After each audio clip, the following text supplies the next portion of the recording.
लक्षात ठेवा.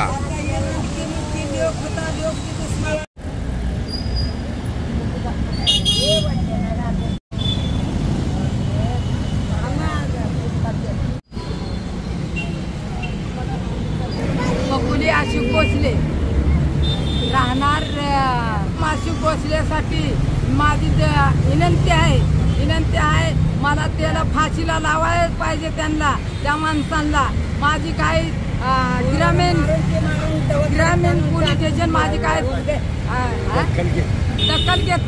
दखल घेत नाही म्हणल्या. मी उपिशनला आली आहे. उपिशन मला न्याय पाहिजे. न्याय त्या माणसाला धरून आणायला पाहिजे.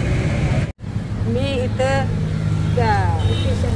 उपिशनला कलेक्टर ऑफिसला बसली का तर मला न्याय मिळावं, त्याला शिक्षा व्हावं, त्यांना वेळ धरून आणून त्यांना अटक करावं एवढी माझी इच्छा आहे. माझी पूर्ण केली तर नाही तर मी इथं मरून पडत.